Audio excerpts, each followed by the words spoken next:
نحمده ونصلي ونسلم على رسوله النبي الكريم الأمين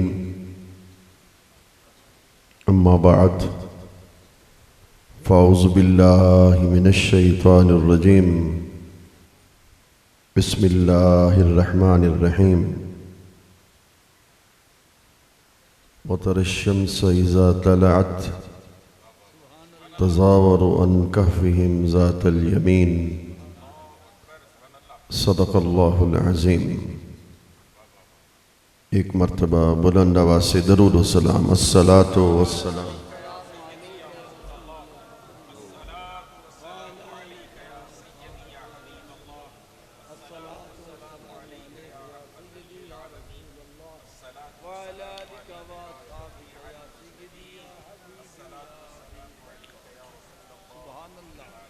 اللہ رب العزت کے بے پایاں فضل و احسان، حضور سید العالمین صلی اللہ علیہ وآلہ وبارک وسلم کی نالین پاک کے تصدق سے عرس مبارک شیخ القرآن والحدیث زبدۃ الصلحاء عمدۃ الاتقیاء برہان العرفاء حضرت علامہ مفتی محمد اکبر صاحب علیہ الرحمت والغفران، آپ کے عرس مبارک کی بابرکت مبارک محفل میں ہم سب حاضر ہیں۔ دعا ہے کہ اللہ رب العزت ہم سب کی حاضری کو قبول اور منظور فرمائے۔ استاذ العلماء، یادگار اسلاف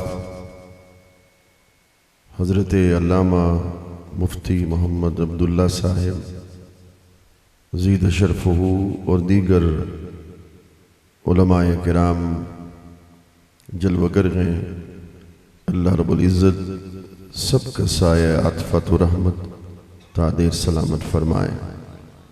جیسا کہ حضرت نے ابھی ارشاد فرمایا کہ میرے والد گرامی شیخ القرآن والحدیث حجت العارفین حضرت علامہ مفتی مختار احمد درانی صاحب دامت برکاتہم القدسیہ سخت علیل ہیں، کل وہ ہاسپٹل میں داخل تھے۔ دعا کیجئے کہ اللہ رب العزت ان کا سایہ عطفت و رحمت دادِ سلامت فرمائے۔ بغیر کسی تمہید کے اپنی گفتگو کا آغاز کیے دیتے ہیں۔ قرآن مجید کی سورہ کہف یہ وہ آیہ کریمہ ہے جس میں اللہ رب العزت نے اصحاب کہف کا بیان فرمایا کہ اصحاب کہف جس علاقے میں رہتے تھے اس علاقے کا حکمران جابر تھا، ظالم تھا، جس کی وجہ سے انہیں ہجرت کرنا پڑی۔ جب وہ ہجرت کے لیے تشریف لے کے جا رہے تھے تو ایک کتا بھی ان کے پیچھے پیچھے چل پڑا۔ سامنے غار تھی، غار کو ان لوگوں نے دیکھا، اس کو پسند کیا کہ کچھ دیر کے لیے ادھر آرام کریں گے۔ اب کتا بھی غار کے اندر داخل ہونے لگا۔ ان اصحاب نے اس کتے کو غار میں آنے سے روکا کہ اس لیے کہ وہ کتے کی فطرت ہے، بھونکے گا تو وہ لوگ جو ہمارے تعاقب میں ہیں ممکن ہے کہ وہ اس غار میں پہنچ جائیں۔ جب اس کتے کو روکا گیا تو اس کتے نے اللہ کریم کی بارگاہ میں عرض کیا، میرے مالک مجھے زبان عطا فرما تاکہ میں جو بات میرے دل میں ہے میں ان ولیوں کو اپنے دل کی بات پیش کر سکوں۔ اب اس میں دو روایتیں ملتی ہیں، یا تو زبان حال سے انہوں نے جان لیا یا پھر اللہ رب العزت نے اس کو زبان دی، جیسا کہ امام قرطبی نے تفسیر قرطبی میں لکھا۔ اس نے یہ کہا، تقریر کا پہلا نقطہ ہے، اس نے یہ کہا جب انہوں نے کہا کہ تم اندر نہ آؤ اس لیے کہ تمہارا کام ہے، فطرت ہے، بھونکو گے، آواز نکالو گے تو تعقب کرنے والے اندر آ جائیں گے، تو اسے زبان دے دی گئی اور اس نے پہلا جملہ ہی یہی کہا، حضور کتا ضرور ہوں مگر ولیوں کو بھونکنے والا کتا نہیں ہوں۔ امام قرطبی نے اس کے اس جملے کو نقل کیا، انی احب اولیاء اللہ والصالحین۔ اس کتے نے کہا کہ میں اولیاء سے محبت کرنے والا ہوں، میں صالحین سے محبت کرنے والا ہوں۔ شیخ الحدیث حضرت علامہ مفتی وسیم الدین سیالوی صاحب بھی تشریف لائے، اللہ رب العزت ان کے سایہ تادر سلامت فرمائے۔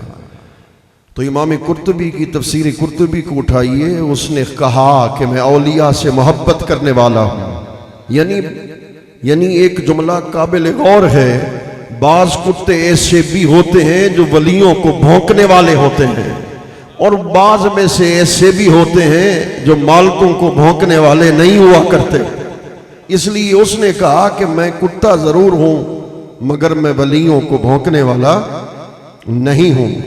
چنانچہ وہ غار کے اندر چلے گئے، غار بڑی تھی۔ اب یہ جو ابتدائیہ ہے اس کو ہم نے بڑے غور سے سننا ہے، میرا یہ تمہید ہے، اصل گفتگو جو کرنی ہے وہ کچھ اور ہے، میں اس پر بھی آنا چاہوں گا، مگر یہ ابتدائیہ قابل غور ہے۔ جب وہ اندر چلے گئے، غار میں داخل ہو گئے، تو قرآن مجید میں اللہ رب العزت نے ارشاد فرما، تحسبہم ایقاظم وہم رقود، کہ تم گمان کرتے ہو کہ وہ جاگ رہے ہیں حالانکہ وہ سو رہے ہیں، وہ حالت نیند میں ہیں، اور حالت نیند میں اللہ نے ان پر نیند کو طاری کر دیا۔ مفسرین نے لکھا کہ 309 سال وہ اس غار کے اندر رہے۔ 309 سال کے بعد جب بیدار ہوئے تو پھر پوچھا گیا، آپ اس غار میں کتنے دن رہے؟ انہوں نے کہا، ایک دن او بعد یوم، یا دن کا بھی کچھ حصہ۔ اب اس پر نکتہ ہے، قابل غور ہے، اگر دل کو لگے تو پھر سبحان اللہ کی آواز آئے۔ ایک دن یا دن کا بھی کچھ حصہ ہم اس غار کے اندر رہے۔ اس کا کیا مطلب ہے کہ جب انہوں نے اپنی ظاہری حالت کو دیکھا، اپنے جسم کو دیکھا، کہ اپنی ریش کو دیکھا کہ جیسے 309 سال پہلے جسم تر و تازہ تھا، 309 سال گزر جانے کے باوجود بھی جسم ویسے کا ویسا تر و تازہ ہے۔ جیسے 309 سال پہلے ریش مبارک کا رنگ تھا، ویسے ہی 309 سال گزرنے کے بعد بھی ریش مبارک کا رنگ ایسا ہے، یہ بالوں کا رنگ ایسا ہے۔ تو انہوں نے اپنی ظاہری حالت کو دیکھ کے کہا، ہم نے ایک دن گزارا یا ایک دن سے کچھ حصہ کم۔ اس سے ایک نکتہ ضرور نکلتا ہے کہ خدا اپنی قدرت سے، ذرا جملہ مکمل کروں تو پھر میری تھکاوٹ دور ہو جائے، کہ خدا اپنی قدرت سے اگر 309 سال تک اپنے ولیوں کو اس غار کے اندر اللہ ٹھہرا سکتا ہے، اس صورت میں کہ ظاہری حالت میں نہ بدلے، جیسے 309 سال پہلے تھے 309 سال کے بعد ویسے بھی تھے، اگر زمین کے اوپر اگر 309 سال ویسے گزر جائیں، جب اللہ کے ولی قبر میں اتریں گے تو خدا کی قسم کفن بھی میلا نہیں ہوا کرتا۔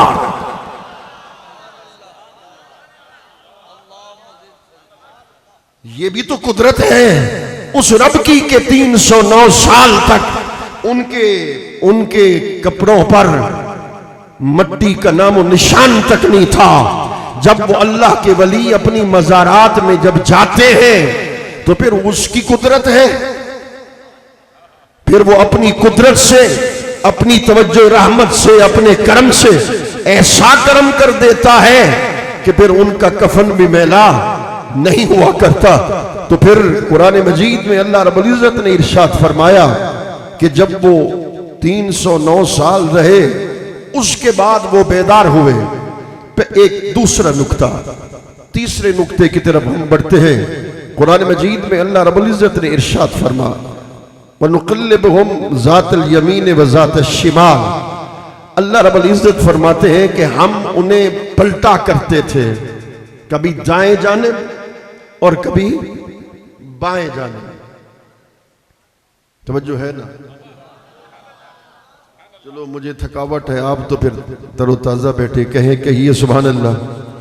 اس لیے کہ نکتے کو ہم نے سمجھنا ہے کہ اللہ فرما رہا ہے کہ ہم انہیں پلٹا کرتے تھے. اب مفسرین دو حصوں میں تقسیم ہو گئے.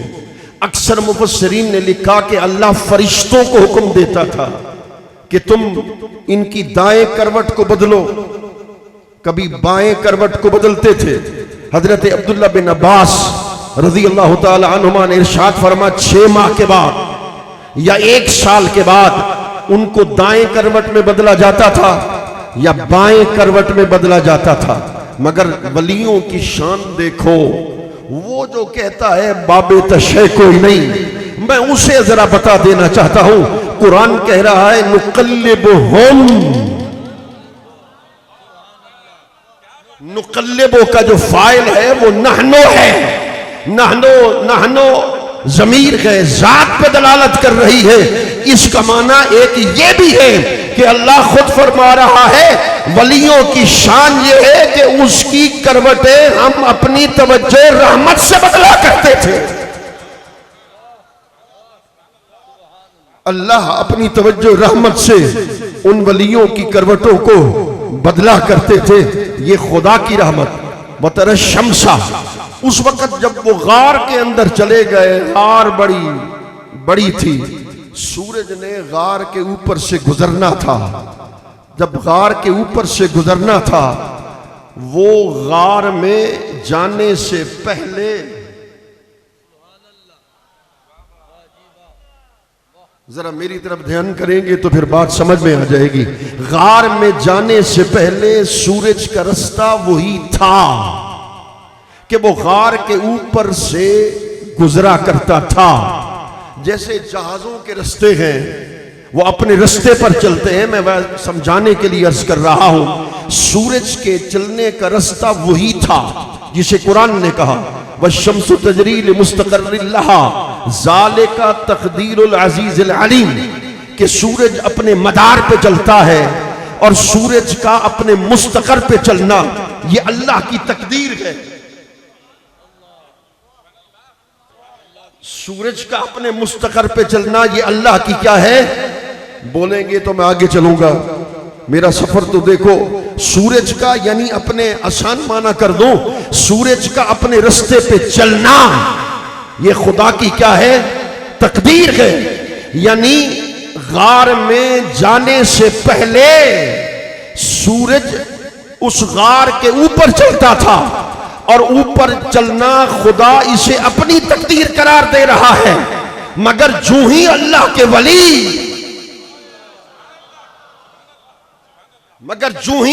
کے ولی غار کے اندر پہنچے تو اللہ نے کہا وَتَرَى الشَّمْسَ. اب علماء سے معذرت کے ساتھ میں ان کو صرف سمجھانے کے لیے یہ عرض کر رہا ہوں. اب اللہ نے سورج کو حکم دیا, چونکہ اب میرے ولی غار کے اندر ہیں تو اس لیے کبھی دائیں طرف سے چل, کبھی بائیں طرف سے چل, اوپر نہ چل. ذالک تقدیر العزیز العلیم کا کیا معنی ہے؟ اور تو کہتا ہے باب تشے کوئی نہیں, ولی غار میں جائیں, خدا ان کے لیے اپنی تقدیروں کا بدل رہا ہے. ولی غار کے اندر چلے جاتے ہیں، خدا ان کے لیے اپنی تقدیروں کو بدل رہا ہے۔ ولیوں کے لیے تقدیروں کو بدلنا کہ اس کے چلنے کا رستہ تو وہی تھا، اللہ نے کہا ادھر سے ہٹ جا، کبھی وہ اس طرف سے جھک جاتا، کبھی وہ کترا جاتا۔ اعلیٰ حضرت نے ترجمہ کیا کہ وہ کتراتا تھا، وہ بائیں طرف سے چلنے سے، اللہ اکبر۔ تو پھر اللہ اپنی تقدیروں کو ولیوں کے لیے بدلتا ہے، یہ پھر ولیوں کی شان ہے۔ پھر ایک اور نقطے کی طرف ہم آنا چاہیں گے۔ دیکھیے کہ اگر کوئی بندہ کہتا ہے، جس کی توجہ وہی کہے گا سبحان اللہ۔ اگر کوئی بندہ کہتا ہے ایک ہوٹل کے لیے ایک ٹیبل کو بک کراتا ہے اور کہتا ہے کہ ہم 7 بندے آئیں گے، اس لیے 7 بندوں کا کھانا تیار کرو، ان 7 بندوں کے ساتھ ان کا کتا بھی چلا جاتا ہے، وہ تو نہیں کہے گا کہ 7 ہم ہیں اور 8واں ہمارا کتا ہے۔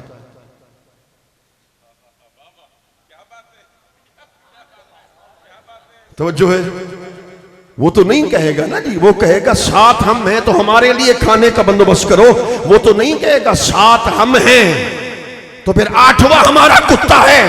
وہ ولیوں کے تو کہتا ہے بابے تو شے کوئی نہیں، ولیوں کے کتوں کا یہ مقام ہے، اصحاب کہف کے کتے کا یہ مقام ہے۔ اللہ فرما رہا ہے کچھ ان قریب کچھ لوگ کہیں گے کہ وہ 4 تھے 5واں ان کا کتا تھا۔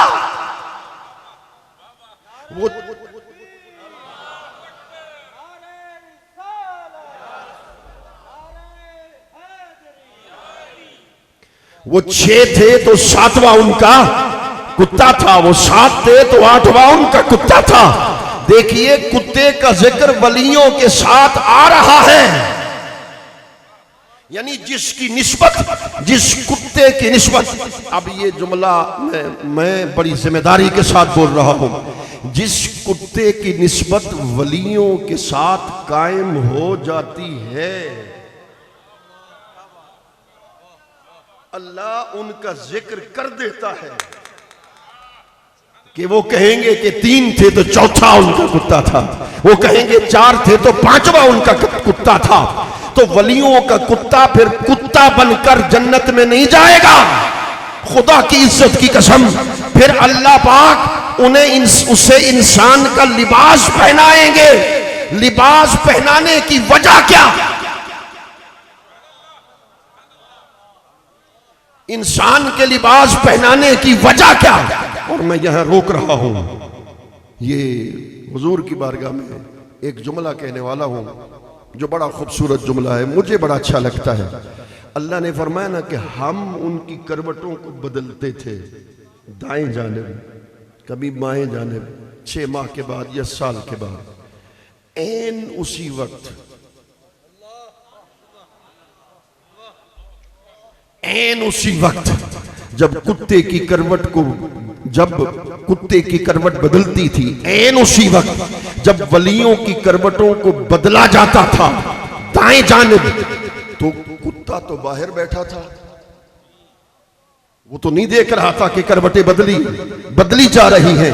تو ولیوں کی کروٹ دائیں جانب، خدا کی قسم این اسی وقت کتے کی کروٹ بھی دائیں جانب بدل جاتی تھی، ان کی کروٹ بائیں جانب، کتے کی کروٹ بھی بائیں جانب۔ اس سے میں نے یہ سمجھا ہے کہ تم تو بابوں کی بات کرتے ہو، اور بابوں کی دروازوں پہ بیٹھنے والے کتے وہ بھی بابوں کے فیض سے محروم نہیں ہوا کرتے۔ ان کی کروٹیں بدلتی تھی تو اس کتے کی کروٹ بھی بدل جایا کرتی تھی۔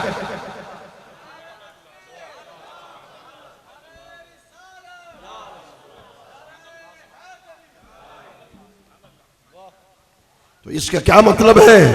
کہ اس کا یہ مطلب ہے کہ تم عرس مبارک میں آئے ہو، ایک اللہ کے اس مقرب برگزیدہ۔ میں تو پیر محل میں جس جگہ بھی تقریر کے لیے گیا، جس مجلس میں بیٹھا، کوئی بھی مجلس صاحب عرس کے ذکر کے بغیر مکمل نہیں ہوئی. میں آپ سے سچ کہہ رہا ہوں، میں جب بھی ادھر آیا حضرت کا ذکر ہوتا رہا. اس کا مطلب یہ ہے کہ اگر کوئی اللہ کے ولی کے قرب میں بیٹھے، ان کی مزار پہ آئے، مزار پہ بیٹھے، تو پھر وہ خالی ہاتھ لوٹ کر نہیں جایا کرتا، بلکہ اللہ کے انوار، اس کی تجلیات، اللہ کے کرم، اس کی عطائیں، اس کا فضل اللہ کے ولیوں پر ہوتا ہے. ان کا فیض بھی ولیوں کے قرب میں بیٹھنے والے ان کے مریدوں پر بھی ہو جایا کرتا. یہ تو صرف ظاہری باتیں تھیں، تمہید تھی جو آپ کی خدمت میں نے پیش کرنی تھی. اصل چلتے ہیں اس اپنے مدعا کی طرف. نقلبہم ذات الیمین و ذات الشمال. تفسیر عرائس البیان میں امام بقلی نے لکھا اور میں حیران ہوا انہوں نے کیسے لکھ دیا. جہاں مجھ جیسے علماء کا علم ختم ہوتا ہے وہاں عرفاء کا علم شروع ہوتا ہے. اسی لیے تو ابن جوزی والا واقعہ آپ نے سن رکھا ہوگا علماء سے کہ جب حضور غوث اعظم کی بارگاہ میں پہنچے تو 40 تفسیریں سنی. تو پھر اس نے یہی کہا تھا کہ حضور 11 تک تو تفسیروں کو میں جانتا تھا، 11 کے اوپر 40 تفسیروں کو میں نہیں جانتا تھا. تو آپ نے فرمایا علم القال سے اب تمہیں علم الحال کی طرف لے جاتے ہیں. تو پھر آئیے، ابھی تو قال والا علم تھا، میں تو ان کے جوتوں کی خاک کے برابر بھی نہیں ہو سکتا. تو ان کے جو عارفین ہیں انہوں نے کیا تفسیر بیان کی، میں اس کی طرف آنا چاہتا ہوں. ذرا توجہ کریں گے تو پھر بات انشاءاللہ بن جائے گی. قرآن کہتا ہے کہ ہم انہیں بدلا کرتے تھے دائیں جانب اور کبھی بائیں جانب. میں کہتا ہوں یہ سبق آپ کو میں یاد کروا کے جاؤں. قرآن کہتا ہے کہ ولیوں کی کروٹوں کو ہم بدلا کرتے تھے کبھی دائیں جانب اور کبھی بائیں جانب. میں پہنچا امام بقلی کی بارگاہ میں. حضور یہ جو بدلنا ہے، پلٹنا ہے، اس سے کیا مراد ہے؟ امام بقلی کی تفسیر عرائس البیان کو کل اٹھا کر دیکھیے. انہوں نے لکھا وَنُقَلِّبُهُمْ ذات الیمین و ذات الشمال اے وَنُقَلِّبُهُمْ بَيْنَ الْفَنَاءِ وَالْبَقَاءِ وَبَيْنَ الْقَبْضِ وَالْبَسْطِ. فرماتے ہیں امام بقلی کہ کبھی انہیں مقام فنا پر لے جاتے تھے، کبھی مقام بقا. مقام فنا اور بقا کیا ہے؟ میں ایک جملہ بول رہا ہوں، اگر آپ نے کوئی لطف دکھایا تو اس موضوع پہ آگے چلیں گے، وگرنہ آخری بات عرض کر کے رخصت ہو جائیں گے.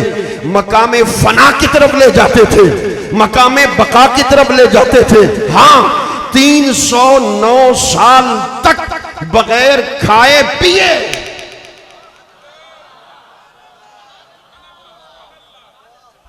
اگر آپ کی توجہ ہے تو میں چلنا چاہتا ہوں. علماء سے مجھے داد مل گئی، ان کی مہربانی ہے. 309 سال تک ولی رہے غار کے اندر، اس پر تو کسی کا کوئی اختلاف نہیں. 309 سال تک نہ کھایا نہ پیا، وہ حالت نیند کے اندر تھے، مگر جسم تو ناسوتی تھا. مگر خدا کی قسم قرآن کہہ رہا ہے کہ دائیں جانب بدلتے تھے، بائیں جانب بدلتے تھے. امام بقلی نے کہا کہ 309 سال تک کھائے پیے بغیر ان کا غار میں رہنا یہ مقام فنا کی دلیل ہے.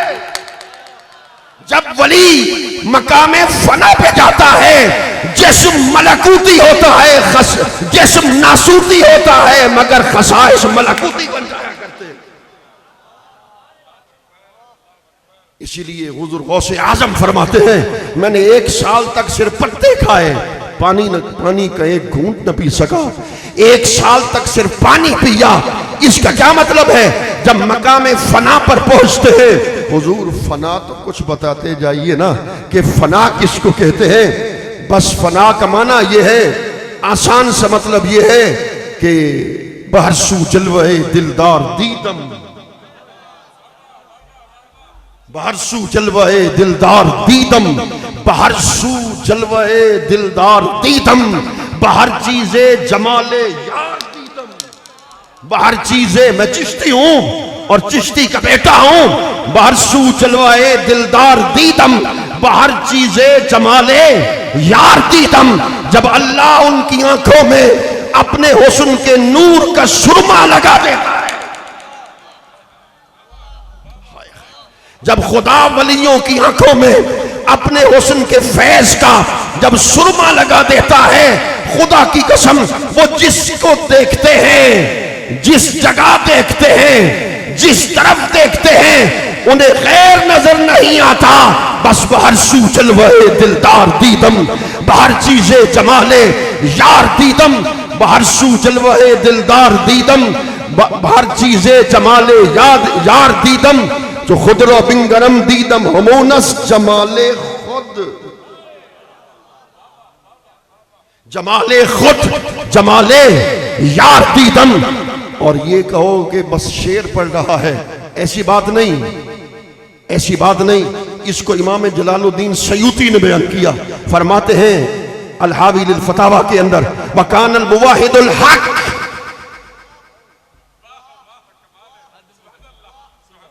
فرماتے وَكَانَ الْمُوَاحِدُ الْحَقِّ الَّذِي لَا يَرَى إِلَّا اللَّهِ، جو مواحد تو ہم میں، اس سے بڑھ کر اور توحید ماننے والے کون سے ہوں گے؟ کہ امام سیوطی کہتے ہیں جو اللہ کے ولی ہیں، اصل مواحد وہ ہے۔ اصل مواحد کس کو کہتے ہیں؟ کہ مولانا تم نے پڑھ کے خدا کو مانا ہے، ولی دیکھ کے خدا کو مانا کرتے ہیں۔ وَكَانَ الْمُوَاحِدُ الْحَقِّ الَّذِي لَا يَرَى إِلَّا اللَّهِ لَمْ يَكُنْ نَاظِرًا إِلَّا فِي اللَّهِ وَلَا عَارِفًا إِلَّا بِاللَّهِ۔ اس لیے مجھے کہنے دو، ایک دا ہوں، ایک گو ہوں، ایک جو، سب میں اس کو دیکھتا ہوں، سب میں اس کو دیکھتا ہوں، غیر سے مطلب نہیں۔ حضرت شاہ رکن الدین، ان کا تخلص تھا عشق، ان کا تخلص تھا عشق، عشق تخلص تھا۔ اور انہوں نے کیا بیان کیا؟ کہا سرمہ وحدت جو کھینچا، سرمہ وحدت جو کھینچا، عشق نے آنکھوں کے بیچ، سرمہ وحدت جو کھینچا، عشق نے آنکھوں کے بیچ، جون سا پتھر نظر آیا وہ کوہ دور تھا۔ سرمہ وحدت جو کھینچا، عشق نے آنکھوں کے بیچ، جون سا پتھر نظر آیا وہ کوہ دور تھا۔ ان کے چہرے سے خدا جانے یہ کیسا نور تھا، ان کے چہرے پہ خدا جانے یہ کیسا نور تھا، وگرنہ دیوانگی کب عشق کا دستور تھا۔ اور مرزا غالب کو میں نہیں پڑھتا تھا، حالانکہ میں نے یونیورسٹی تک علم کو حاصل کیا، مگر توجہ نہیں تھی۔ جب سے اس کا یہ شعر پڑھا، میں مرزا غالب کا معتقد بن گیا۔ اس نے کہا اصل شہود و شاہد و مشہود ایک ہے،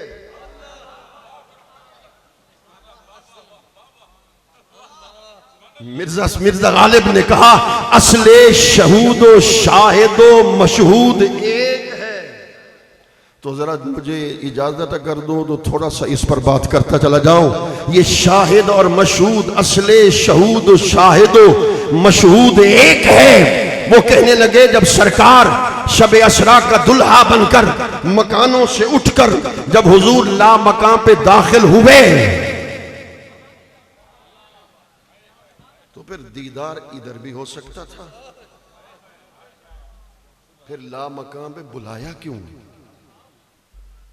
دیدار ادھر بھی ہو سکتا تھا مگر لا مقام پہ بلایا کیوں؟ اس لیے ادھر تو ایک صفاتی جلوے کو عالم امکان میں کوئی برداشت نہ کر سکا۔ فلما تجلی ربہ للجبل جعلہ دکا وخر موسیٰ صاعقا، پہاڑ جیسا طاقتور ریزہ ریزہ ہو گیا۔ تو عالم ممکن میں یہ پھر ممکن نہیں تھا، تو اس لیے رب چاہتا یہ تھا اپنے محبوب کو لامکان پہ بلایا جائے۔ ایک جملہ کہا کرتا ہوں میں یہاں ضرور کہوں گا کہ عرش مخلوق کی انتہا، عرش مخلوق کی انتہا، اور عرش سے اوپر مخلوق نہیں، مگر شب معراج ساتوں زمینیں بھی نیچے۔ ایک جملہ بولتا جاتا ہوں، اب تمہاری عقل کے مطابق بھی بات کرتا جاؤں گا، ذرا توجہ کرو گے، سبحان اللہ کہو گے تو پھر میں آگے چلتا جاؤں گا۔ شب معراج ساتوں زمینیں بھی نیچے رہ گئی، ساتوں آسمان بھی نیچے رہ گیا، بشر بھی نیچے رہ گئے، ملکوت بھی نیچے رہ گئے، انبیاء بھی پیچھے رہ گئے، انبیاء بھی پیچھے رہ گئے، رسول بھی پیچھے رہ گئے، سدرہ بھی نیچے رہ گئی، عرش بھی نیچے رہ گیا، اور اجابات عظمت بھی نیچے رہ گئے۔ پیکر مصطفیٰ، خدا کی قسم، پیکر مصطفیٰ مکان سے اٹھ کر لا مکان پہ داخل ہوا، ادھر اس لیے کہ عالم مکان کے اندر اس کی صفات، اس کی تجلیات، اس کی ذات اور اس کی حقیقت کا دیدار کرنا ممکن نہ تھا، تو کہا محبوب اب آج کی رات میں نے تمہیں صفات کا دیدار بھی کروانا ہے، ذات کا دیدار بھی کروانا ہے، حقیقت کا دیدار بھی کروانا ہے۔ اب مکانوں سے اٹھ کر لا مکان پہ پہنچا۔ مصطفیٰ جب لا مکان پر پہنچے، رب کائنات کی عزت کی قسم، مصطفیٰ کو اپنے جیسا کہنے والوں بشر بھی قدموں کے نیچے کھڑا تھا، ملکوت بھی قدموں کے پیچھے۔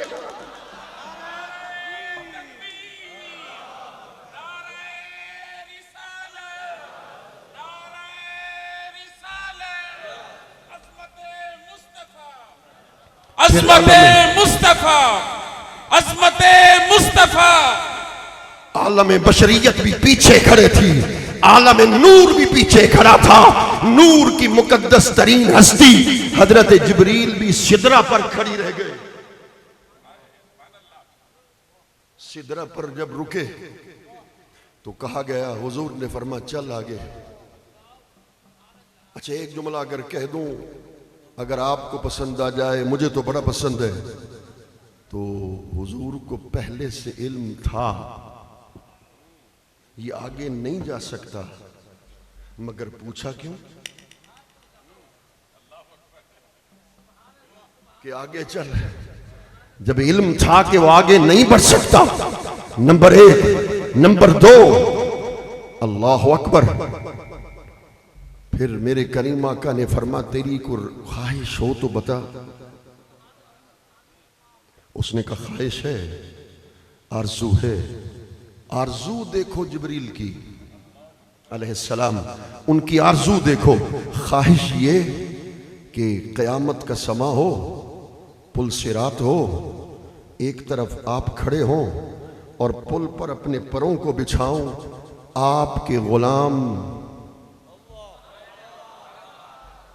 نہیں سمجھے، آپ کے غلام میرے پروں پہ اپنا قدم رکھیں اور پھر پل کے پار چلے جائیں، یہ خواہش رکھتا ہوں۔ خدا کی قسم اتنی بڑی خواہش حضرت جبریل نے کی، اس کو بھی پتا تھا کہ مصطفیٰ آج کی رات راضی ہوں گے، اپنی امت کی وجہ سے راضی ہوں گے، اس لیے کہہ گئے رب سلم، آپ پڑھتے جائیں اور پر میں بچھاتا جاؤں گا، آپ کی امت پار لگتی چلی جائے گی۔ اس لیے کہا، میں یہاں کہا کرتا ہوں، آج بھی کہوں گا، تو پھر میرے کریم آقا نے سدرہ پر کھڑا کروا کر اس سے کیوں پوچھا تھا تیری خواہش ہے تو بتا؟ پھر جملہ دہرا رہا ہوں، میرے سرکار نے سدرہ پر اسے کھڑا کروا کر اس سے کیوں پوچھا تھا تیری خواہش ہے تو بتا؟ وہ تو زمین سے حضور کے ساتھ تھے، پہلے آسمان، ساتویں آسمان، تو پہلے بھی حضور فرما سکتے تھے، سدرہ پر ہی کیوں تیری کی خواہش ہو؟ اس لیے اس کو بھی بتانا تھا، مخلوق کو بھی خبر دینا تھی کہ وہ رک رہا ہے، اس لیے کہ اس کو بتانا تھا وہ میرے دادا حضرت ابراہیم تھے، جن کے لیے تو سدرہ سے زمین پہ پہنچا تھا، اور ان سے کہا تھا اگر کوئی حکم دے تو پھر یہ آگ ہے سامنے، میں اپنے پر بچھا دوں گا۔ ادھر سے آواز آئی حسبی اللہ، اللہ میرے لیے کافی ہے۔ خدا کی قسم میرا دل کہتا ہے جملہ کہہ دوں، حضور اسے بتانا چاہتے تھے وہ خلیل اللہ تھے جن کے لیے تو سدرہ سے زمین پر پہنچا تھا، یہ حبیب اللہ ہیں جو زمین سے تمہیں سدرہ پہ کھڑا کروا کر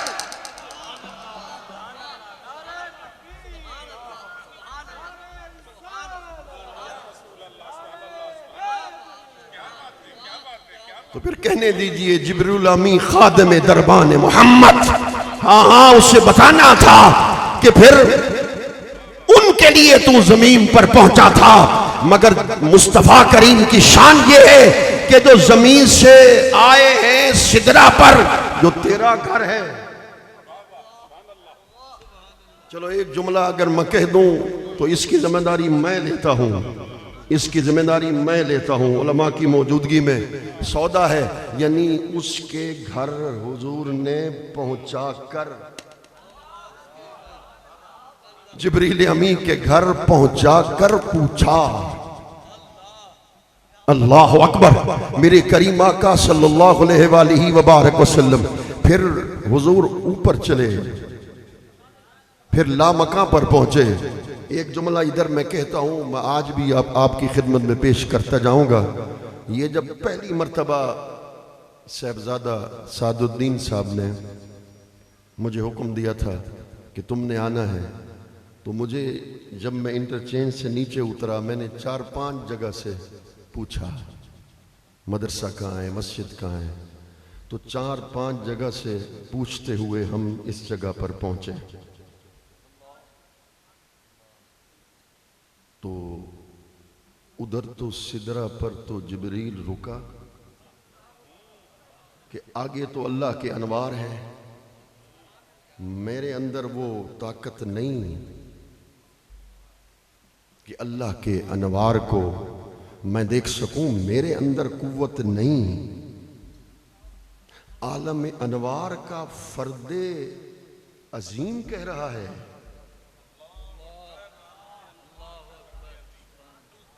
عالم ملکوت کا فرد عظیم کہہ رہا ہے میرے اندر وہ طاقت نہیں کہ آگے بڑھ سکوں، ایک بال کے برابر جاؤں، چل کر خاکستر ہو جاؤں گا۔ اپنے جیسا کہتا ہے۔ میں دوبارہ جملہ دہرا رہا ہوں، اگر اچھا لگے تو پھر سبحان اللہ کی آواز آئے۔ عالم ملکوت کا فرد عظیم نے کہا میں آگے ایک بال کے برابر جاؤں تو جل جاؤں گا۔ پھر بھی حضور کو اپنے جیسا کہتا ہے کہ عالم ملکوت کا فرد عظیم جبریل رکا، حضور اس سے آگے گئے، بشر بھی رکے، بشر بھی مسجد اقصی میں رکے، اور عالم انوار میں عالم ملکوت کی مقدس ترین ہستیاں جنہوں نے عرش عظیم کو اٹھایا ہوا ہے وہ بھی وہیں رک گئے۔ حضور آگے چلے، مگر ایک جملہ یہاں کہتا ہوں، دوبارہ کہنا چاہتا ہوں، اگر اچھا لگے تو پھر دل سے سبحان اللہ کی آواز آنی چاہیے، اس لیے کہ یہ تقریباً 5-5.5 گھنٹے کا سفر تھا جو طے کر کے آپ کی خدمت میں حاضر ہوئے ہیں۔ تو ادھر مجھے آنے کے لیے پہلی مرتبہ مجھے 5-6 بندوں سے پوچھنا پڑا۔ آج کے دن جب میں پہنچا ہم نے کسی سے نہیں پوچھا۔ جملہ بول رہا ہوں آپ لوگوں کے لیے، علماء تو جانتے ہیں میں تو ان کی جوتیوں کی خاک کے برابر بھی نہیں ہو سکتا، میں تو عاجز سا بندہ ہوں۔ اس کا مطلب ہے کہ اصول یہ ہے کہ رستے پہلے سے دیکھے نہ ہوں تو پھر کسی سے پوچھنا پڑتا ہے، اور اگر منزل پہلے سے دیکھ رکھی ہو تو کسی سے پوچھا نہیں جاتا۔ ایک تیسری صورت بھی ہے، اگر وہ سن سکو تو سنا دوں۔ میں ابھی انٹرچینج پر پہنچا تو صاحبزادہ سعد الدین صاحب نے اپنے بھائی سے کہا مہمان آ رہا ہے، جاؤ وہاں سے لے آؤ۔ مہمان جو میزبان تھے اور وہ خود مجھے انٹرچینج سے لے کر آئے. بندے کو بھیجا. اللہ نے بھی شب معراج جبریل کو بھیجا اور ساتھ براق کو بھیجا. میں ایک ناقص آدمی ایک یہاں مثال ضرور دیتا ہوں. میں کہتا ہوں یہ جو تار ہے اس کو ذرا چھیلو, چھیل کر یہ جو ننگی تار ہے اس پہ ہاتھ تو رکھو. جو کہتا ہے حضور ہم جیسے اس پر ہاتھ تو رکھو. کہنے نہیں مولانا اس میں کئی وولٹ بجلی ہے, میں ہاتھ رکھوں گا تو میں مر جاؤں گا, میں نہیں رکھ سکتا ہاتھ. میں نے کہا عربی میں بجلی کو کہتے ہیں برق. تو برق پہ ہاتھ نہیں رکھتا. حضور تو براق پر تشریف لے گئے تھے. سرکار تو براق پر تشریف لے گئے تھے تو براق بھی رکا. سدرہ پر جبریل رکے, براق رکا, رف رکا, بکہ نور رک گیا. جب سارے رک گئے حضور, جب سارے رک گئے تو پھر حضور لامکاں پر کیسے گئے ہوں گے؟ اگر اس جملے پہ سبحان اللہ سب کی آتی ہے تو میں بڑا خوش ہو جاؤں گا. جو جملہ اب کہنے والا ہوں میں نہیں کہوں گا سبحان اللہ, تمہارا دل کہے گا سبحان اللہ, اس لیے جملہ اتنا عظیم ہے. تو سدرہ پر براق بھی رک گیا, آگے رف بھی رک گیا, اس کے آگے بکہ نور بھی رک گیا. تو سرکار اکیلے,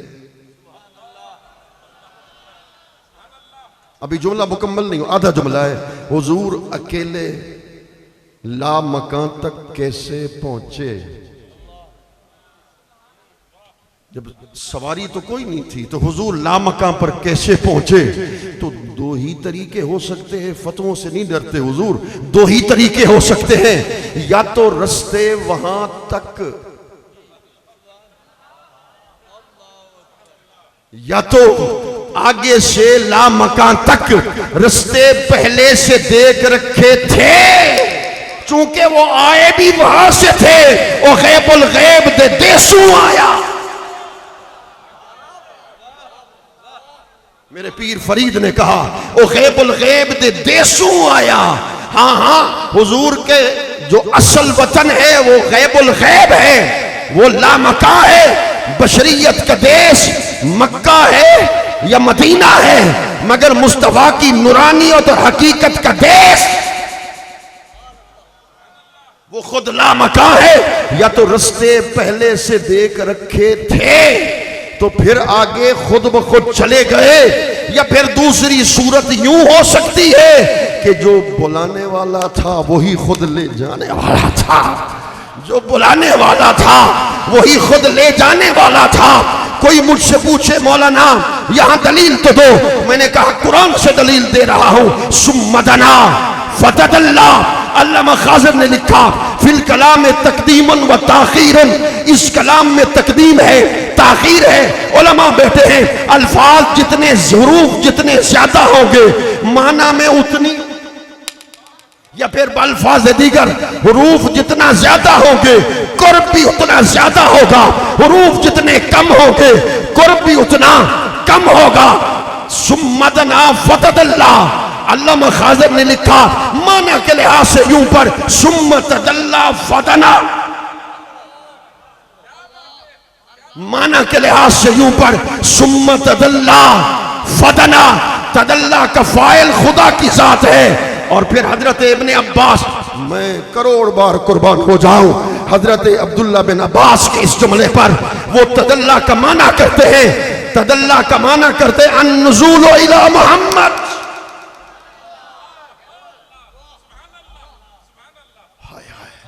النزول الی محمد, یہ نزول اور تنزل یہ تو بندے کی صفت ہے. مولانا شرکیہ جملہ کیسے کہہ رہا ہے کہ النزول الی محمد؟ میں نے کہا میں نے نہیں کہا, حضرت ابن عباس نے کہا. چلو اگر ان پر اعتراض ہے تو اعتراض کا جواب میں آپ کو دے دیتا ہوں. آپ کے بڑوں کی کتاب ہے التکشف عن مہمات التصوف, اس کے اندر لکھتے ہیں مراتب الہیہ 6 ہیں جس کو کہتے ہیں تنزلات 6. اب تنزل کا معنی تھانوی صاحب نے خود لکھا، اس کا معنی مطلب ہے التنزل اے الظہور. تنزل کا مطلب ہے ظہور، یعنی خدا نے نزول کیا.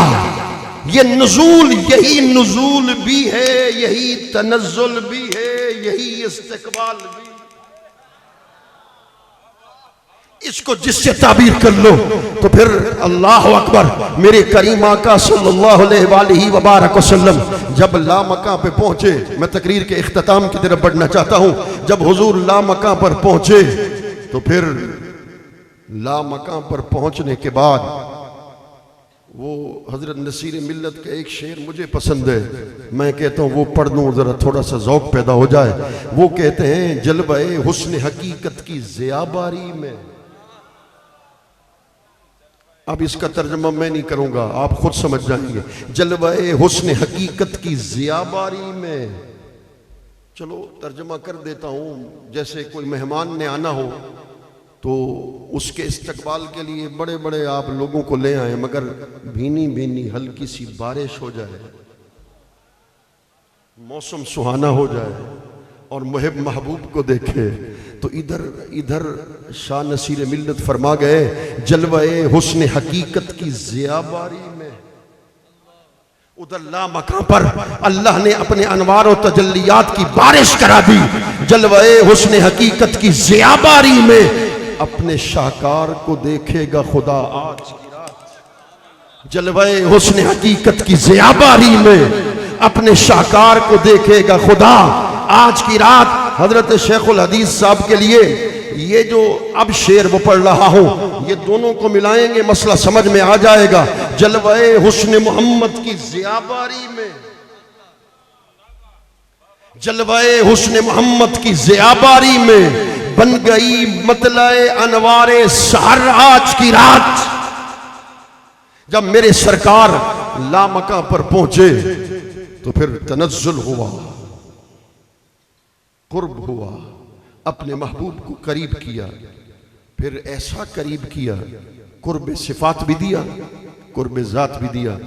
اگر کہو تو اس پر صرف 2-3 جملے بولتا جاؤں، جو سننا چاہتا ہے کہے سبحان اللہ. میں نے تقریر تو مشکل چھیڑی ہے، اس لیے کہ جو صاحب عرس ہیں ان کی بارگاہ میں سنا رہا ہوں. تنزل کیا، نزول کیا. یہ تنزل اور نزول کے بعد قرب عطا کیا. صفات کا بھی قرب دیا، ذات کا بھی قرب دیا.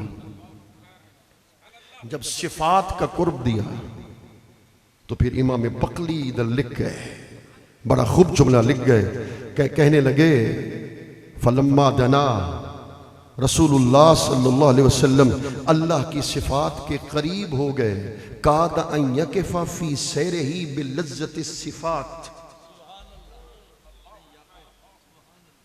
قریب تھا کہ حضور اللہ کی صفات کے قرب کی لذتوں میں ادھر ہی رک جائیں، ادھر ہی رک جائیں. جب خدا نے اپنے محبوب کو دیکھا فَأَدْنَاءُ الْحَقُّ مِنَ الذَّاتِ بعد اندنا من الصفات فلما ثم استغرق في بحر الذات لم يبقى معه من علمه شيء ولا من سمعه شيء ولا من بصره شيء ولا من ادراكه شيء فالبسه نورا من سمعه وبصره فرأى الحق بنور الحق فسمع من الحق بسمع الحق.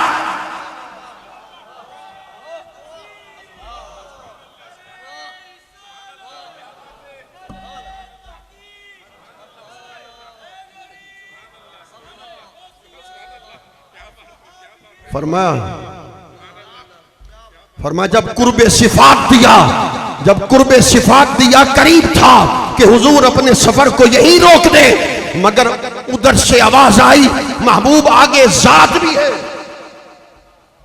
اگر ایک جملے کی اجازت دو تو میرے بابا پڑھتے ہیں، حضرت شیخ عبدالکریم جیلی عارف باللہ ہے، انسان کامل کے اندر لکھتا ہے کہ اللہ کی صفات تھی رحمان، رحیم، قدوس، جواد. اذا مر علی الکریم کان کریما. اول الجواد کان جوادا اول القدوس کان قدوسا. فرمایا کہ جب حضور اللہ کی صفت رحیم کے قریب سے گزرے تو صبغت اللہ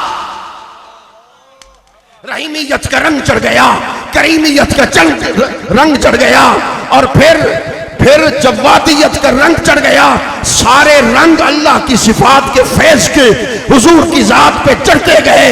جب حضور واپس آئے تو فرما من رہانی فقط رہا الحق. نعرہ تکبیر, نعرہ رسالت, عظمت مصطفیٰ, عظمت مصطفیٰ. من رآنی فقد رأى الحق انا مرآت جمال الحق. جب سارے صفات کے رنگ حضور پہ چڑھتے گئے تو ادھر اعلان کیا جس نے مجھے دیکھا اس نے حق کو دیکھا, جس نے مجھے دیکھا اس نے حق کو دیکھا. تو پھر میرا روحانی مرشد حضرت شیخ ابن العربی ادھر بڑی خوب بات کر گیا, کہنے لگے اذا جئت محمدن لم تجد محمدا وجدت اللہ فی صورت محمدیت برؤیت محمدیت. تو پھر اس کا ترجمہ خواجہ محمد یار فریدی کرنے لگے, خدا کو ڈٹھو سے محمد دیو, خدا کو ڈٹھو سے محمد دیولے, محمد کو دے دے لکھے دے گزر گئی. ہاں صفات کا رنگ, حضور کی صفات کے رنگ کا فیض رسول کریم کی ذات پہ چڑھ گیا. اب صحابہ دیکھتے تھے, صحابہ جب دیکھتے تھے ذات تو ایک تھی, یہ جملہ مجھے کہنے دو, ذات تو ایک تھی مگر جلوے دو نظر آتے تھے. ذات مصطفیٰ کی نظر آتی تھی, صفات کا فیض خدا کا نظر آتا. مگر کوئی کہہ دے کہ مصطفیٰ خدا بن گئے, ایسا نہیں ہے. اگر ایسا ہے تو پھر آئیے ایک دو چیزیں میں آپ کو بتاتا چلا جاؤں. ایک کے بعد کیا آتا ہے بولیے؟ دو کے بعد کیا آتا ہے؟ تین کے بعد کیا آتا ہے؟ میں اور زحمت نہیں دوں گا. چار کے بعد کیا آتا ہے؟ تو ایک کے بعد جو دو ہے, یہ دو کیسے بنا؟ تین کیسے بنا؟ چار کیسے بنا؟ پانچ کروڑوں اربوں تک گنتے جاؤ. ایک جمع ایک دو, ایک جمع ایک جمع ایک تین, ایک جمع ایک جمع ایک جمع ایک چار. گنتی اگر کروڑوں تک چلے جاؤ, دو میں بھی اسی ایک کا جلوہ نظر آئے گا, تین میں بھی اسی ایک کا جلوہ نظر آئے گا, چار میں بھی اسی ایک کا جلوہ نظر آئے گا, پانچ میں بھی اسی ایک کا جلوہ نظر آئے گا. مولانا یہ کھجور, یہ چلو کھجور کی بات چھوڑ دیتے ہیں. آم تو کھاتے ہو, آم کے موسم کے اندر جب آم کو کھاتے ہو, آم کو کھانے کے بعد اس کے اندر گٹلی نظر آتی ہے. آم کے درخت بویا کیسے جاتا ہے؟ اس گٹلی کو زمین کے اندر بویا جاتا ہے, اس سے کوپلیں, اس سے شاخیں, اس سے پتے, اس سے اس کے تنے, وہ اوپر اس کے پتے سارے ظاہر ہو جاتے ہیں. پھر اس کے بعد اس پہ پھل لگتا ہے. یہ وہ تو وحدت میں تھا. آم کی گٹلی تو وحدت میں تھی, تو پھر تکسر, یہ کثرت کہاں سے آ گئی؟ ہاں یہ کثرت اس آم کی گٹلی کی وحدت میں جمع تھی, بس ظاہر ہونے کی دیر تھی. تو پھر پیر فرید نے کہا, حضرت آپ کے لیے پڑھ رہا ہوں, پیر فرید نے کہا ہر صورت وچ دیدار ڈٹھم, فرماتے ہر صورت وچ دیدار ڈٹھم, کل یار اغیار کو یار ڈٹھم, کت منطق صرف تے نام ڈٹھم, کت اسم تے فعل تے حرف ڈٹھم, کت کتب معین الدین ڈٹھم, کت فخر جہاں دلدار. وہ لکھتے حسن ازلدہ تھیا اظہار, حسن ازلدہ تھیا اظہار, اہدوں ویس وٹا تھی احمد. حسن ازلدہ, اس کا بھی جواب دیتا جاؤں کیونکہ حضرت نے, میں ان کو دیکھا تو میں نے کہا چلو اس کی تشریح بھی کرتے جائیں. یہ کل کا دن, بس یہ میرا آخری نکتہ ہے, اس کے بعد جو انہوں نے حکم دیا اس کی طرف آتا ہوں. کل کے دن میں ایک کام کر لینا, یہ اپنے گھر کے صحن میں 10 آئینے رکھ دینا.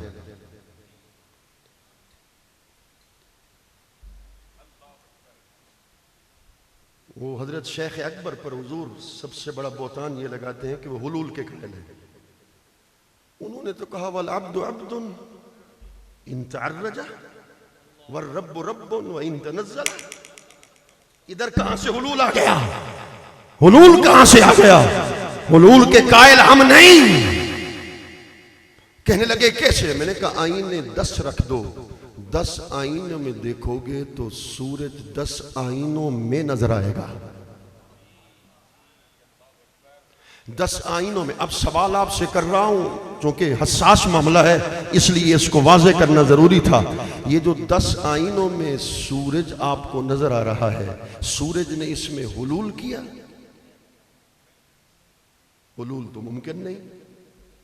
وہ ادھر کھڑا ہے، آئینے ادھر ہیں.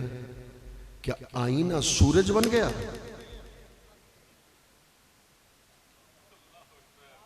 توجہ ہے، کیا آئینہ سورج بن گیا؟ کہنے لگے نہیں، نہ حلول ہوا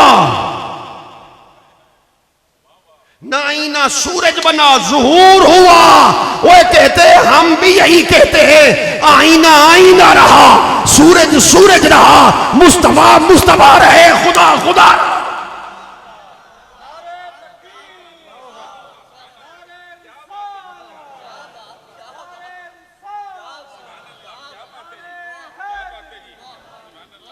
ہم تو یہی کہتے ہیں مصطفیٰ خدا نہیں بنے مگر خدا سے جدا بھی نہیں ہوئے. وَلَقَدْ آتَيْنَاكَ سَبْعًا مِّنَ الْمَثَانِي. یہ ظاہر کی تفسیریں تو آپ نے سنی ہوگی. اگر انہوں نے تو کہا بس مجھے اب عشق سنانا چاہیے، میں نے کہا جو بات چل نکلی ہے تھوڑا سا مجھے اس کو بیان کر دینا چاہیے. تو 7 فیض عطا کیے، ان میں سے 1-2 فیض عطا کر دیتا ہوں جو علماء ربانیین نے لکھا کہ اللہ نے اپنے محبوب کو 7 فیض دیے اور بار بار دیے. وہ کیسے دیے؟ پہلا فیض کیسے ملا؟ پہلا فیض اپنے محبوب کو کیسے عطا کیا کہ حضور جب لامکہ پر، جب حضرت موسیٰ علیہ السلام کوہ طور پر کھڑے. اچھا پہلے یہ تو بتاؤ تھک تو نہیں گئے؟ جو نہیں تھکا وہی کہے گا سبحان اللہ.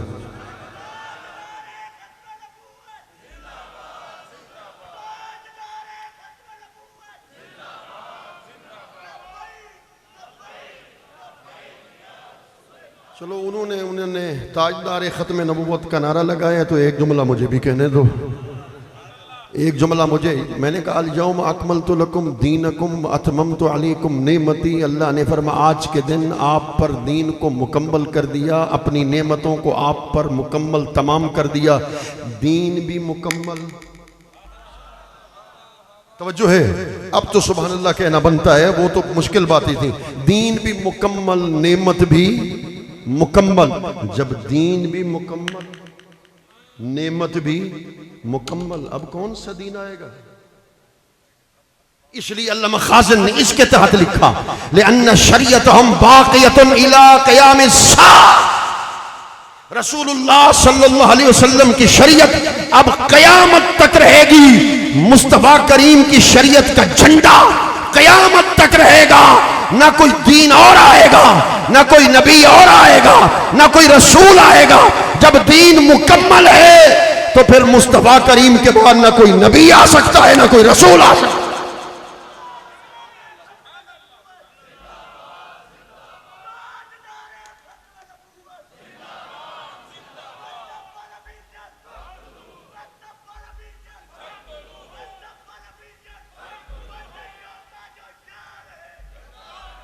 وہ ادھر ایک جملہ مجھے یاد آ گیا ہے تو مجھے اجازت دو تو وہ بھی بولتا چلا جاؤں.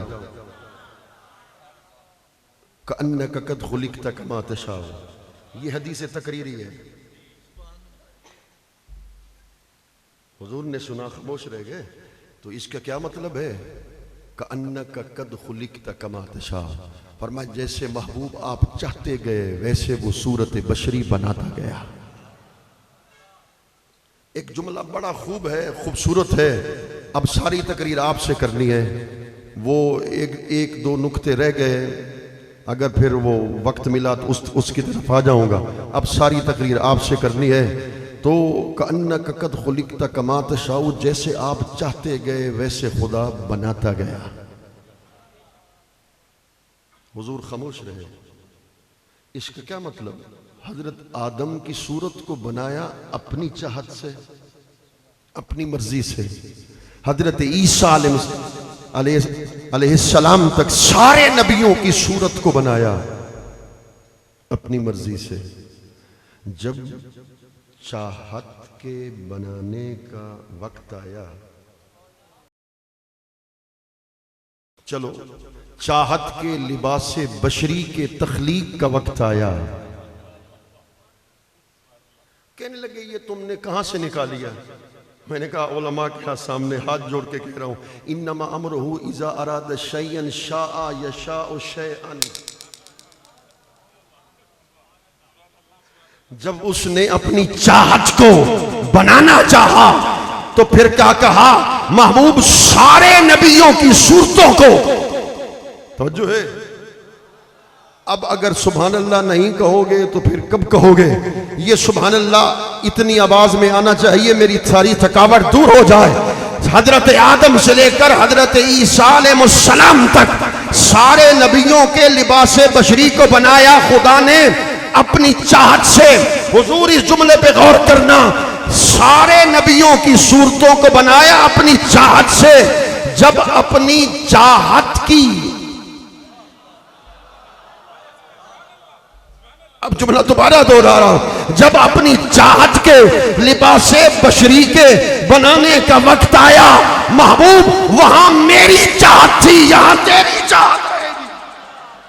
نعرہ تکبیر، نعرہ رسالت، سیدی مرشدی، عظمت مصطفیٰ، عظمت مصطفیٰ۔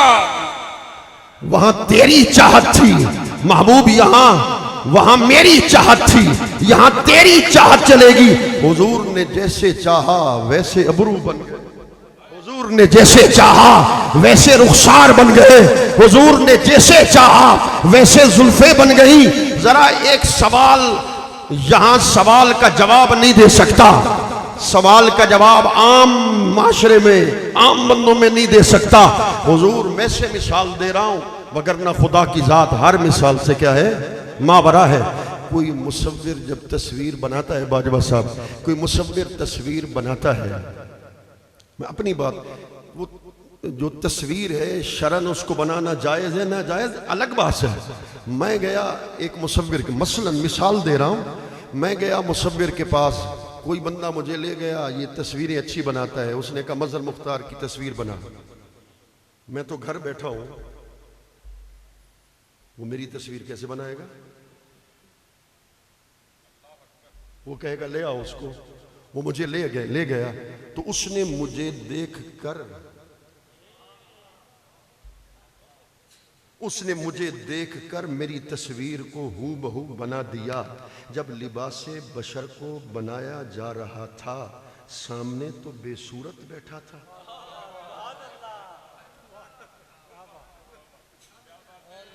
سامنے تو بے صورت تھے، او بے صورت صورت اولے کرناز ادا کھنڈ کھولے۔ تو پھر پیر فرید نے کہا یار نہیں وچ پردے، پیر فرید نے کہا یار نہیں وچ پردے، خود پردہ ہے یار نہیں وچ پردے۔ ہاں لباس آدمی پہنا، جہان آدمی سمجھا، مزمل بن کے آئے تھے، تجلی بن کے نکلیں گے۔ اب اس کے وقت سمجھانے کا وقت نہیں ہے، تو پھر میرے دادا بھی ایسے کرتے تھے، ان کی سنت پر عمل کر رہا ہوں۔ لباس آدمی پہنا، جہان آدمی سمجھا، مزمل بن کے آئے تھے، تجلی بن کے نکلیں گے۔ ہاں مزمل بن کے آئے تھے، تجلی بن کے نکلیں گے۔ بشر کے رنگ میں وہ بے رنگ ہی کا جلوہ پنہا تھا، بشر کے رنگ والے صبغت اللہ بن کے نکلیں گے۔ بپا نالے عبودیت بسر تاج الوہیت، خدا یکتا کی یکتائی کا نقشہ بن کے نکلیں گے۔ محمد مصطفیٰ بشر میں تاہا بن کے نکلیں گے۔ محمد مصطفیٰ معاشر میں تاہا بن کے نکلیں گے، اٹھا کر میم کا پردہ ہویدا بن کے نکلیں گے، وہ اتھا خود عبد سڑویں دے اتھا حق نال ملویں دے، اتھا خود عبد سڑویں دے اتھا حق نال ملویں دے، دماغے کو چکر دیں دے، اے الٹی چال کیا پچھ دی، عبودیت کو رنگ لائیس، الوہیت کو چمکائیس، تے ہر ہر شان ٹھمکائیس۔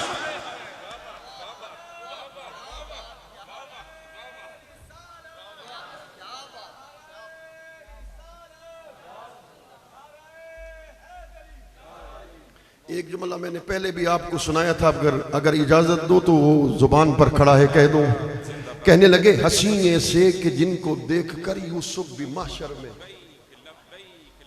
حسین ایسے کہ جن کو دیکھ کر یوسف بھی محشر میں، بشکل پیر کنعانی ایسا کرم کر زلیخا بن کے نکلیں گے۔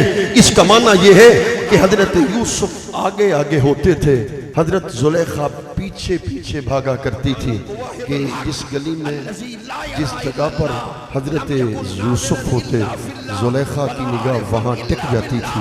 ان کے حسن کا عالم یہ کہ ان کے رخسار کے حسن کا پرتو مصر کے بازار کی گلیوں کی دیواروں پہ پڑتا تھا، اتنے حسین تھے حضرت یوسف علیہ السلام۔ مگر امام قصری نے لکھا وَجَمَالُ يُوسُفَ وَغَيْرِهِ جُزْءٌ مِّنْ حُسْنِهِ صلی اللہ علیہ وسلم۔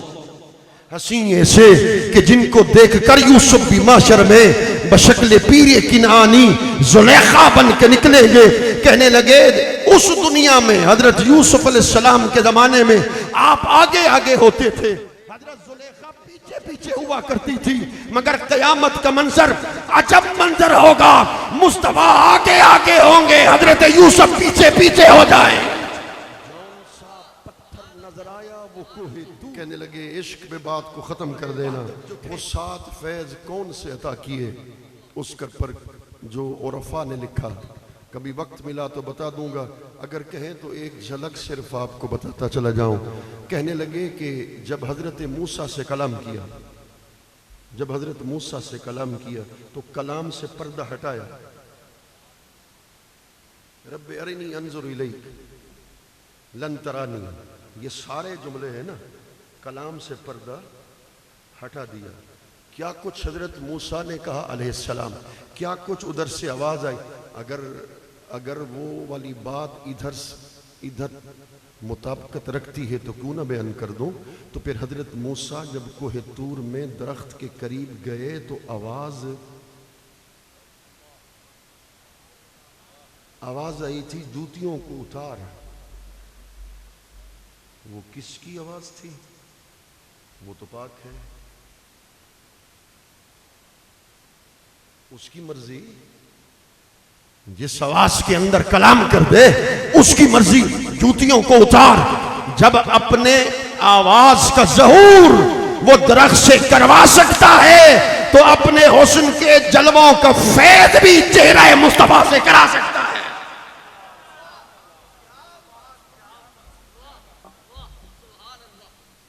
قل انما انا بشر مثلکم، اس پر پڑھ لینا امام بقلی کی تفسیر عرائس البیان کو، اتنی مزیدار تفسیر انہوں نے لکھی ہے، ایمان تازہ ہو جاتا ہے۔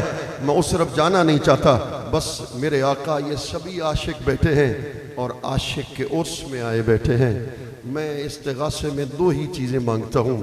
میرے آقا آنکھیں اس قابل نہیں جو آپ کے چہرے کا دیدار کر سکیں، اس لیے علامہ سیوطی نے لکھا دیدار اس کو کرایا جاتا ہے جس کی آنکھ بھی پاک ہو، جس کا دل بھی پاک ہو۔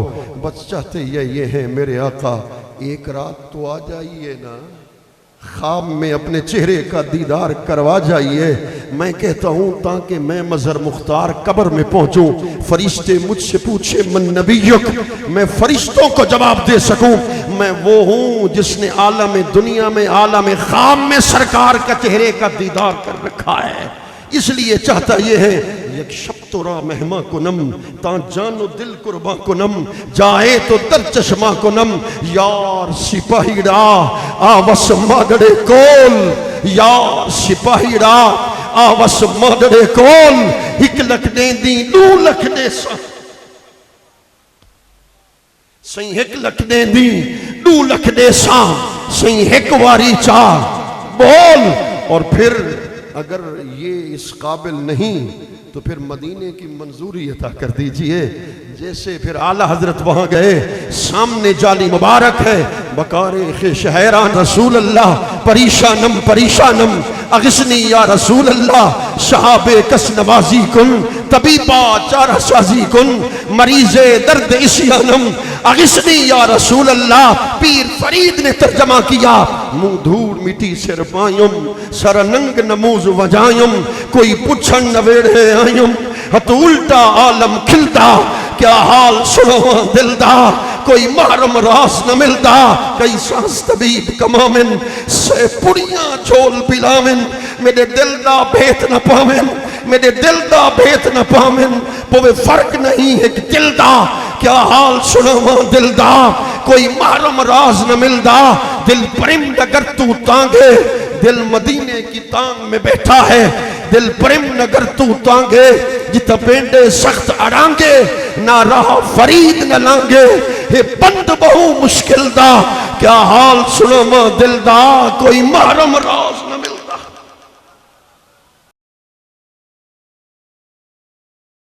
آقا بس مدینے کا دیدار چاہتے ہیں, جیسے اس نے کہا تھا شیخ جامی نے, جو سوئے من گزر آری منے مسکین زناداری, فدائے نقش نالینت کنم جا یا رسول اللہ. اس کی ترجمانی پیر فرید نے کی. کہنے لگے کیڑا وقت ملن دا ہو سی, کم ملاقات کا وقت آئے گا. ان سے پوچھی حدیثیں پڑھاتے ہیں, شیخ الحدیث صاحب سے پوچھی حدیثیں پڑھاتے ہیں, یہاں بھی ان سے حضرت سے پوچھی حدیثیں پڑھاتے ہیں. یہ منطق, فلسفہ, حدیثیں, اصول حدیث, منطق, یہ ساری چیزیں پڑھاتے ہیں. صبح سے لے کر شام تک تدریس فرماتے ہیں اور راتوں کو مطالعہ کرتے ہیں. اپنا ہوش نہیں رہتا, کتاب کے اندر مستغرق ہو جاتے ہیں. اس لیے مستغرق ہو جاتے ہیں کہ کیڑا وقت ملن دا ہو سی, ڈھول اسدے ویڑے اوسی. شاید سرکار کو یہ پڑھانا پسند آ جائے, یہ تدریس کی ادا پسند آ جائے, خدا کی عزت کی قسم ادا پسند آ جائے. سرکار کرم فرماتے ہیں بس کیڑا وقت ملن دا ہو سی, ڈھول اسدے ویڑے اوسی. میں پھر بات کہتا ہوں, اپنی بات پہ قائم ہوں. یہ کسی علم پر دلالت نہیں کرتا کہ عالم ہو تو اس کو دیدار ہو جائے. حضور جس وقت چاہیں, جس آن چاہیں, جس لمحے چاہیں, جس غلام پہ کرم کرنا چاہیں, عالم بیداری میں بھی آ سکتے ہیں, عالم خواب میں بھی تشریف لے کے آ سکتے ہیں. امام سیوطی نے لکھا, جب حضور آتے تھے تشریف لاتے تھے, میں عرض کرتا تھا حضور حدیث صحیح ہے, فرماتے تھے حدیث ضعیف ہے. پھر میں کہتا تھا حضور حدیث ضعیف ہے, فرماتے تھے حدیث صحیح ہے. کیسے کئی ایسی حدیثوں کو جن کو محدثین نے صحیح قرار دیا سرکار, اس لیے کہ 72 مرتبہ اور بعض لکھتے ہیں 100 مرتبہ سے زائد عالم بیداری میں علامہ سیوطی نے حضور کے چہرے اقدس کا دیدار کیا. علامہ سیوطی تو کوئی نہیں بن سکتا, پھر جامی تو کوئی نہیں بن سکتا, مولانا روم تو کوئی نہیں بن سکتا, پھر اویس کرنی تو کوئی نہیں بن سکتا, پھر خدا کی قسم غوث اعظم تو کوئی نہیں بن سکتا, پھر خواجہ اجمیر تو کوئی نہیں بن سکتا, پھر حضور فرید ملت تو کوئی نہیں بن سکتا. بس میرے آقا یہی کہتے ہیں کہ اسانال سامل علیسو کے کائنات, اسی انتظار میں بیٹھے ہیں, سیج بچھائے بیٹھے ہیں, اللہ کے ولی کا واسطہ آپ کی بارگاہ میں دیے بیٹھے ہیں, بس یہ آس لگائے بیٹھے ہیں. اسانال سامل علیسو کے کائنہ, اوہے کول اگلے پلیسو کے کائنہ, تو ہادی صدی جان تے در در مری جان. اللہ میرے دل کی مراد کو جانتا ہے, نیتوں کو جانتا ہے.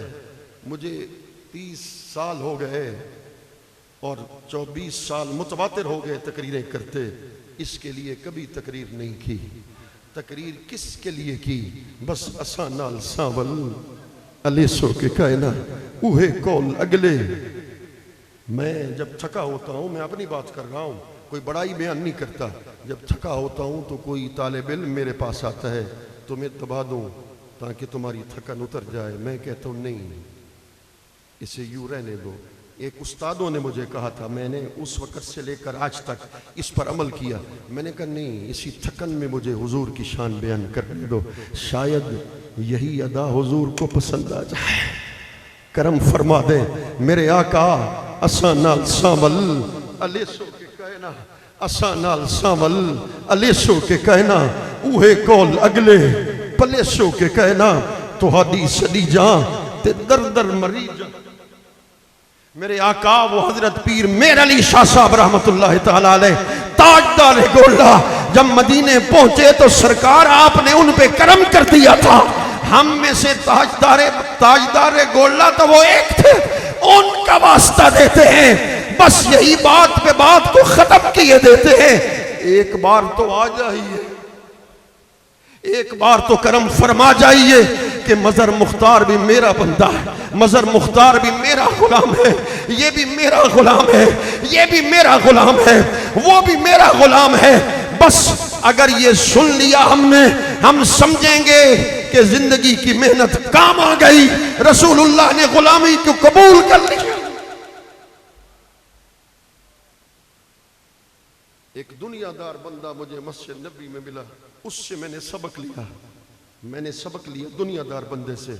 اس وقت میں خوف زدہ تھا, جب مسجد نبی میں پہلی مرتبہ گیا خوف تھا مجھ پر کہ پتہ نہیں ادب ہے یا نہیں, حضور قبول بھی کرتے ہیں کہ نہیں کرتے. جب وہ ڈی ایس پی صاحب تھے, دنیا دار بندہ تھا, میں نے اس سے پوچھا, اس نے کہا کہ یوں نہ کہا کرو. میں نے کہا دعا کرو حضور قبول کر لیں. اس نے کہا یوں نہ کہا کرو, قبول ہو تو پھر ادھر آئے ہو, قبول ہو تو پھر منظوری دی ہے, قبول ہو تو پھر ادھر. میں راز میں بات کر رہا ہوں, خدا کی قسم کرم ہوا. بس اساں نال ساول الیسو کے کہنا, اوہے کول اگلے پلیسو کے کہنا, تہاڈی سدی جاں تے در در مری جاں, کتی کو پکڑ بد بلیسو کے کہنا. میں تک تک تھکی ہاں تے تھک تھک کھٹی ہاں, مٹھی دو نگاہیں بھلے سو کے کہنا. اور پھر پیر فرید جب مدینے پہنچا تو کہنے لگا تو نے دکڑے دھوڑے کھاندڑیاں, تیرے نام تو مفت وکاندڑیاں. تو نے دکڑے دھوڑے کھاندڑیاں, تیرے نام تو مفت, خدا کی قسم ہے تیرے نام تو مفت وکاندڑیاں.